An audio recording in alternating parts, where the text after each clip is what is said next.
അപ്പം സ്വാമി ശരണം. എല്ലാവർക്കും അയ്യപ്പനെ തന്നെ വേണം. തൻ്റെ കാര്യങ്ങളെല്ലാം നടക്കാൻ, എന്ത് കാര്യമാണെങ്കിലും, വീട്ടിലെ കാര്യങ്ങൾ മോശമായ, കല്യാണം നടക്കാൻ വേണ്ടി, ജോലി കിട്ടാൻ വേണ്ടി സർക്കാരിനും അയ്യപ്പനെ വേണം.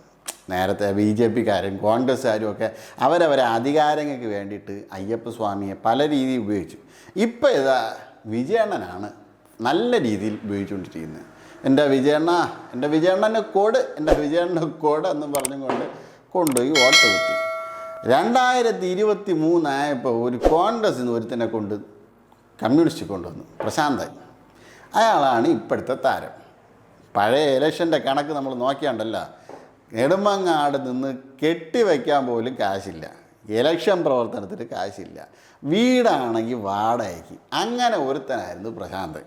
കോൺഗ്രസ്സിലെ പലയിടങ്ങളിലും, യൂത്ത് കോൺഗ്രസ്സിൽ അവിടെ ഇവിടെയൊക്കെ പോയി നിന്നിട്ട് ഒരു ഗതിയും പിടിക്കണില്ല. ഇപ്പം പ്രശ്നം എന്തെന്ന് പറഞ്ഞു കഴിഞ്ഞാൽ, പ്രശാന്തനെ ഇപ്പം എങ്ങനെയെങ്കിലും താങ്ങി മുകളിൽ കൊണ്ടുവന്നു. 2023 കമ്മ്യൂണിസ്റ്റ് വന്നതിന് ശേഷം പ്രശാന്തനെ എവിടെയെങ്കിലും മാറ്റി നിർത്തേണ്ട ആളല്ല. പ്രശാന്ത ഇത് strong video, okay, 2-1 strong, okay, ശരി. ഒരു സെക്കൻഡ് ഒന്ന് ജസ്റ്റ് ഒന്ന് പറഞ്ഞിട്ട് ഇപ്പം അങ്ങോട്ട് വരാമേ. ഇപ്പം തരാം എല്ലാവർക്കും ചേർത്താണ് പറയുന്നത്.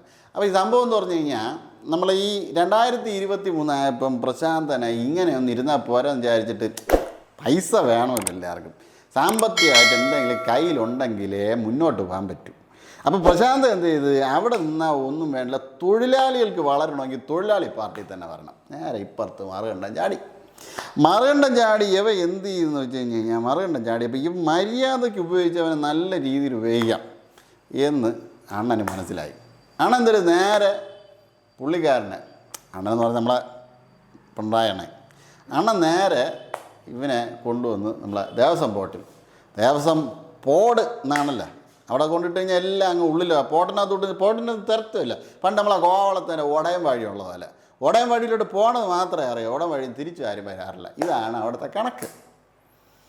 അയ്യപ്പ സ്വാമിക്ക് ഭക്തരാന്ധ്രയിൽ നിന്നും തമിഴ്നാട്ടിൽ നിന്നും കർണാടകയിൽ നിന്നും ഇന്ത്യയിലെ മുഴുവൻ ഏരിയയിൽ നിന്നും സ്വർണവും പിത്തളയും ചെമ്പും പൈസയും അവൻ്റെ സമ്പാദ്യങ്ങളെല്ലാം എടുത്ത് അയ്യപ്പ സ്വാമിയുടെ അനുഗ്രഹത്തിന് വേണ്ടിയിട്ട് ആപത് ബാന്ധവനെ കാണാനാണ് പാവപ്പെട്ട ഭക്തർ പറഞ്ഞത്. അവൻ്റെ പൈസ എടുത്ത് അവിടെ പണിയുന്ന സ്വർണത്തിൽ തീർത്ത സാധനങ്ങൾ എടുത്ത് വിൽക്കലാണ് ഇപ്പോൾ പ്രശാന്തണ്ണൻ്റെ ഹോബി. പ്രശാന്ത് അണ്ണൻ ഇപ്പോൾ അത് ആ സംഭവങ്ങൾ, സാധനങ്ങളും കിടുതാപ്പിയും ഒക്കെ പല സൈഡിലായി. ഇപ്പം സ്വർണം പോയത് ഇങ്ങനെ മാത്രം പിടിപ്പ് കിടന്നല്ല, പക്ഷെ കംപ്ലീറ്റ് അഴിമതിയാണ് നടക്കുന്നത്. അപ്പം ഇങ്ങനെ അഴിമതി നടന്ന ഇതെങ്ങനെയാണ് ഇനി അവരെ എനിക്ക് തോന്നുന്നു ഭക്തരെ ഇരയിട്ട് പിടിച്ചെടുക്കുക, അല്ലെന്നുണ്ടെങ്കിൽ വലയിട്ട് പിടിച്ചെടുത്ത് കൊണ്ടുവന്ന് വിൽക്കണ പരിപാടിയിലേക്കാണ് അടുത്ത് പോകാണെന്നാണ് തോന്നുന്നത്. എൻ്റെ പൊന്നു മക്കളെ അവിടെ പോകുമ്പം ജീവനെങ്കിലും ഇവന്മാർ ഒന്ന് കൊല്ലാതെങ്കിലും ഇവിടെ സമ്പാദ്യം എല്ലാം തരാം. പഴയ കാട്ടുകൊള്ളക്കാരവസ്ഥയാണ്.